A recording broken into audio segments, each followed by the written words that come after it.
लेकिन चलिए इस वीडियो को थोड़ा सा इंटरेस्टिंग बनाते हैं। इस वीडियो को इंटरेस्टिंग बनाते हैं अखिलेश यादव के इस वीडियो से थोड़ा सा मजा लीजिएगा। आज 15 मिनट का पूरा वीडियो बनेगा, लेकिन इंटरेस्टिंग सब्जेक्ट्स भी होंगे और बहुत सारी फैक्ट्स भी होंगे, बहुत सारी चीजें भी होंगी।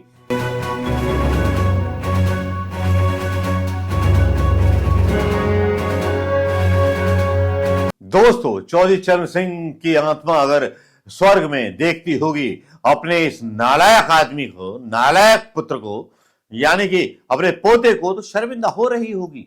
क्योंकि अगर चौधरी चरण सिंह जिंदा रहते और उनको भारत रत्न का लालच अगर प्रधानमंत्री मोदी की तरफ से दिया जाता तो ठोकरों पर मार देते। जी हां, लेकिन जयंत चौधरी की तो बात ही कुछ और है। जैसे कि इनके पिताजी ने किया, जब जब जहां जहां इनको मौका मिला उस सत्ता का साथ दिया, केवल अपने फायदे के लिए। पिता ने मेहनत की, बेटों ने कमाया। लेकिन समझ में यह नहीं आता कि खानदान की बात करने वाले प्रधानमंत्री मोदी जी आज खानदान को ही भारत रत्न देने पर क्यों तुल गए।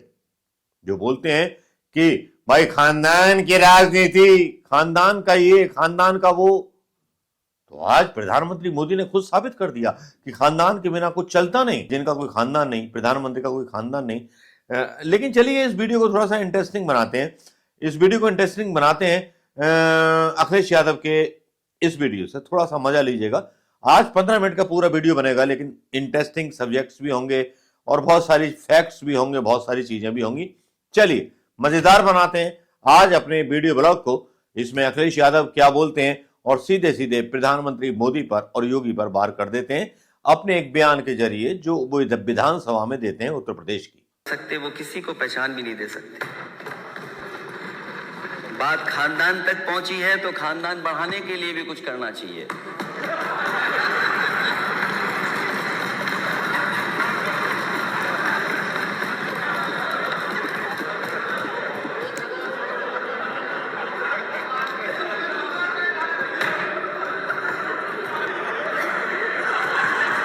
भाई खानदान बढ़ाने के लिए भी कुछ करना चाहिए।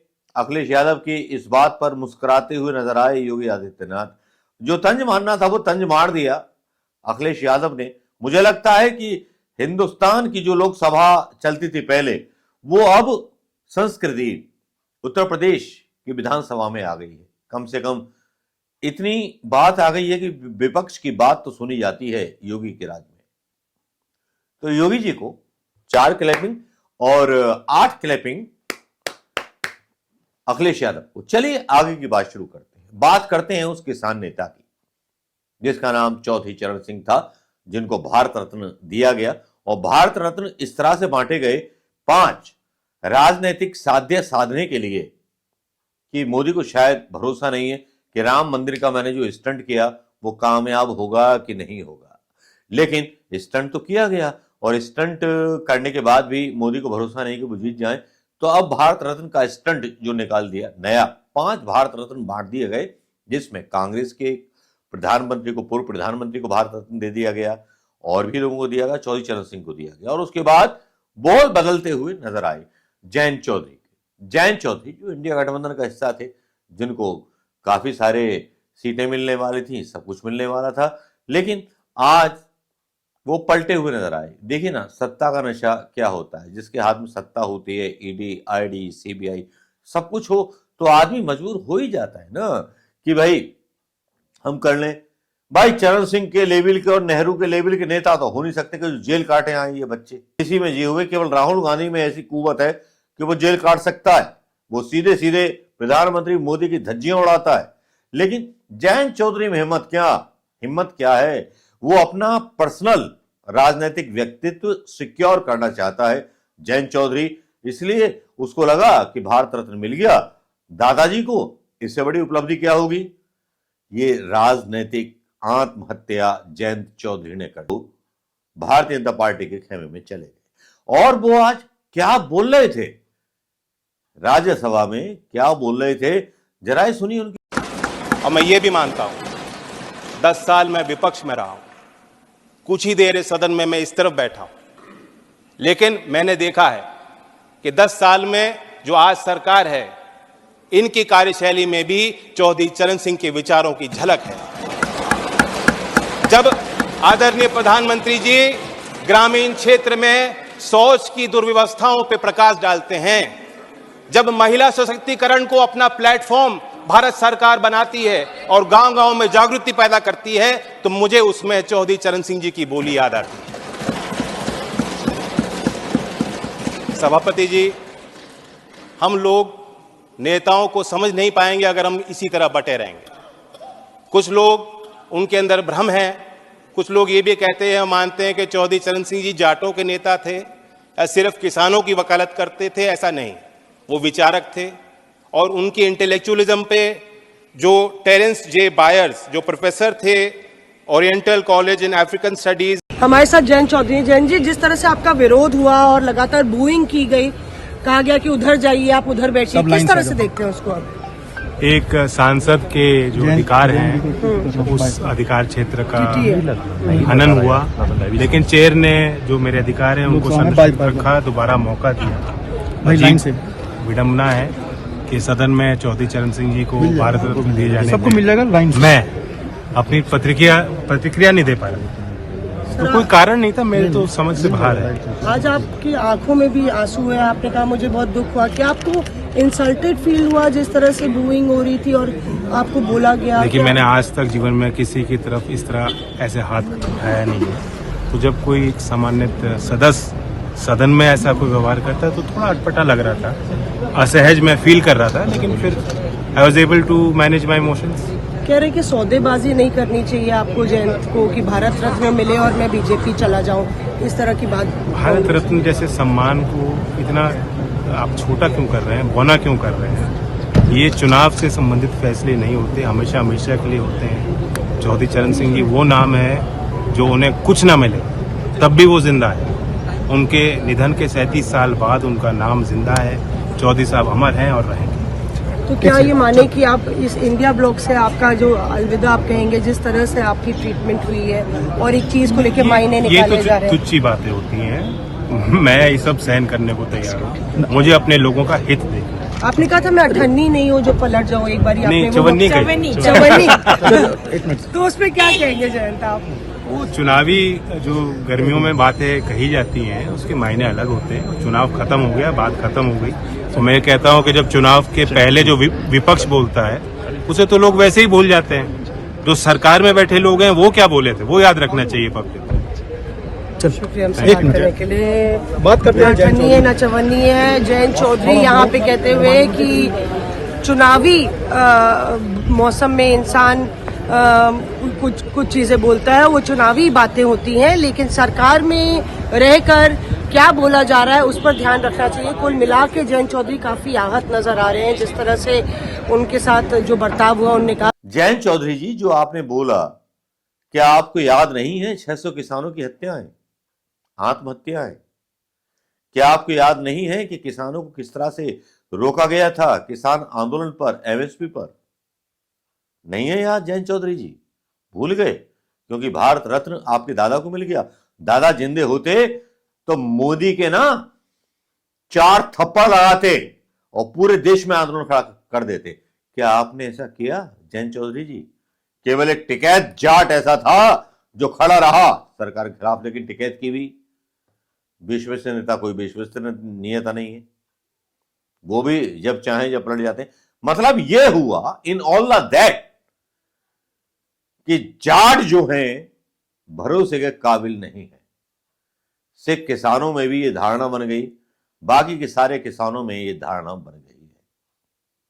जिन किसानों की आत्महत्याएं हुई, मौतें हुई, आज उन किसानों के बारे में आप बोलते हुए थोड़े से अच्छे नजर। आपने बहुत कुछ बोला प्रधानमंत्री मोदी के बारे में, और किस बेशर्म मुंह से बोल रहे थे जयंत चौधरी, वो समझ में नहीं आ रहा था। किसान पिट रहे थे, किसानों के ऊपर हमले हो रहे थे, किसान आंदोलन को दबाने की साजिशें हो रही थी, किसान आंदोलन की खबरें दिखाने वाले पत्रकारों की गिरफ्तारियां हो रही। तुम्हें जरा सी भी शर्म नहीं आई जयंत चौधरी? क्या तुम उसी बाप की औलाद हो? बाप तो तुम्हारा वैसे भी। खैर, किसी के बाप पर, किसी के आप पर नहीं जाना चाहिए। राजनीतिक विचारधारा है, किसी की भी कभी भी बदल सकती है, लेकिन ये ना सोचा था कि ये हो जाएगा। जयंत चौधरी पलट जाएंगे। जयंत चौधरी के बारे में खबरें आने लगी थी, मैंने भी वीडियो ब्लॉग डाला था, लेकिन समझ में नहीं आता था कि क्या करने वाले हैं। लेकिन जयंत चौधरी की आज हकीकत पता चल गई। मैंने कल का एक वीडियो बनाया था, उसको रखा हुआ था कि मैं नहीं डालूंगा इसको, हो सकता है कि गलत फहमी में खबरें हों, लेकिन खबर सच्ची थी। ये वो वीडियो भी मैं यहां प्लग करने वाला हूं।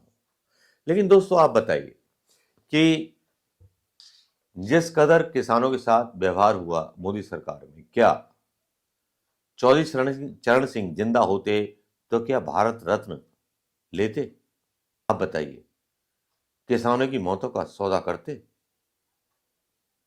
और इन जाट देवता ने कर लिया। बातें तो गुजर जाती हैं, बातें चली जाती हैं, सोशल मीडिया पर सवाल बहुत उठ जाते हैं। लेकिन कल का जो मैंने वीडियो रिकॉर्ड किया था वो भी सुन लीजिएगा। लेकिन खबरें तो खबरें हैं, खबरों का क्या, आती हैं जाती हैं, दबा दी जाती हैं। जयंत चौधरी, जी हां, जिनका बयान था चवन्नी नहीं हूं जो पलट जाऊंगा, लेकिन भाई ये जयंत चौधरी तो अपने बाप जैसा ही निकला, अजीत चौधरी जैसा। जहां मलाई मिले बेटा मार लो। और अजीत चौधरी को किस तरह से बेइज्जती करके बीजेपी ने निकाला था, उनके बंगले से बाहर किया था। ये बेटा अपने बाप का अपमान भूल गया। चरण सिंह को जब भारत रत्न का सम्मान दे दिया गया तो अब बोलता है मैं किस मुंह से मना करूं, मैं तो उन्हीं के साथ जाऊंगा। अबे जाट है क्या उल्टी खाट है? बयान तो सुन लो भाई का। और श्रेय सबको जाना चाहिए। सिंह पाने की अब आप भाजपा के साथ हाथ मिलाने के लिए तैयार हो, आप भाजपा के साथ हाथ मिला रहे हैं? देखिए कोई कसर रहती है, आज मैं किस मुंह से इनकार करूं आपके सवाल। चौधरी का शर्मनाक बयान आपने सुन लिया होगा। काश इतना जिगरा इनके कलेजे में होता कि जिन शासक के राज में 600 किसान मर गए हों तो क्या हुआ साहिब, 4 सीट, मंत्री पद और भारत रत्न दे दिया जाता है। खून का सौदा कर देते हैं किसानों का ही, किसानों के नेता के वो संतान है जो बोलते हैं मैं चरण सिंह की औलाद हूं, चौधरी चरण सिंह की औलाद हूं। ये वही चरण सिंह है जिन्होंने इमरजेंसी में बहुत कांटे वांटे किए थे, जिनके प्रधानमंत्री बनने पे आपस में फूट पड़ गई थी। ये वो नेता हैं जो दल बदलू नेता रहे, जिन्होंने अफसर की मलाई खाई। जाटों के नेता नहीं हो सकते, जाटों का भला कभी नहीं सोच सकते। चले जाइए बुलंदशहर में, जाटों में बात तो कीजिए, इनकी औकात नहीं है इनकी कि उनके सामने खड़े हो जाए। अब मथुरा में भी जाट समाज इनको नकार देगा, क्योंकि जहां 600 किसान मर गए हों और ये किसानों का मसीहा होने की बात करते हैं, क्योंकि इन्हें भारत रत्न दे दिया गया इनके दादा को। जयंत चौधरी, तुमसे ऐसी उम्मीद ना थी। मजा तो तब आता जिस तरह से हेमंत सोरेन ने जेल के सींचे अपना लिए, आप भारत रत्न लेने से मना कर देते, इतिहास में आपका नाम दर्ज हो जाता एक क्रांतिकारी के रूप में। लेकिन अब आपका नाम लिख दिया गया है प्रधानमंत्री मोदी के चमचे के रूप में। चमचा शब्द अच्छा है या आंदोलनकारी शब्द अच्छा है या शहीद शब्द अच्छा है? शहीद होने की कोई पहल करेगा क्या? जयंत चौधरी ने पूरे जाट समाज और किसान समुदाय का अपमान किया, लात मार देनी चाहिए थी। क्या एक भारत रत्न दे दिया, गुलगुला थमा दिया मोदी ने, तो बस एक तरह से रिश्वत थमा दी आपके हाथ में, खरीद लिया आपको, आपकी जड़ों को। कल तक तो अफवाहें थी, अखिलेश यादव मना कर रहे थे कि आप नहीं छोड़ेंगे, लेकिन प्रधानमंत्री मोदी भी राम मंदिर को लेकर के वो पूरे पक्के नहीं है कि राम मंदिर का जो पूरा ड्रामा और पूरा इवेंट इन्होंने आयोजित किया है चुनाव जीत जाएंगे। इसीलिए नई नई लीलाएं रचने में माहिर हैं हमारे साहिब और सुल्तान, तो लीलाएं रची जा रही हैं। तो जयंत चौधरी की इस हरकत पर आप क्या सोचते हैं? ये वही जाट समुदाय है जहां टिकैत रोया था, ये वही जाट समुदाय है जिसमें जाट बेटियों का अपमान हुआ था, ये वही जाट समुदाय है जिसकी बेइज्जती बार बार की गई। और उस जाट समुदाय के बड़े नेता चौधरी चरण सिंह का पोता बिक गया, आज बिछा दिए नजरें और आत्मसमर्पण कर दिया। उसके सामने जो अदानी और अंबानी का दास है, क्या प्रतिक्रिया देना चाहेंगे दोस्तों आप? क्या इस पर आप बोलना चाहेंगे? ये किसान जो 600 किसान मरे उनका अपमान नहीं है एक किसान नेता के पोते के द्वारा? क्या ये भारत रत्न फिजूल नहीं है? अगर नहीं है तो मैं मानता हूं कि मैं गलत हूं। नमस्कार, जय हिंद दोस्तों। ये वीडियो आपने देख लिया होगा दोस्तों, और उसके बाद आप बताइएगा कि जयंत चौधरी ने गलत किया या सही किया। अगर ऐसा ही सारे नेता, कांग्रेस के नेता जो लड़ रहे थे अंग्रेजों के खिलाफ, अगर इसी तरह की मिस्टर उपाधि, अंग्रेज भी दिया करते थे उपाधि, अगर उन्होंने ले ली होती तो क्या देश आजाद होता? आज संविधान को बचाने की लड़ाई जहां चल रही है, वहां जाटों ने, मतलब पूरे जाटों ने नहीं, जाट नेता जो जाट नेता नहीं है, उन्होंने जाटों को बदनाम करवा दिया। जाटों की हिस्ट्री में एक ऐसा नाम जुड़वा दिया, जयंत चौधरी और चौधरी चरण सिंह को बदनाम करवा दिया इनकी औलादों ने। खानदान की पॉलिटिक्स की बात करने वाले मोदी ने देखिए इनका किस तरह से इस्तेमाल किया है। नमस्कार, जय हिंद।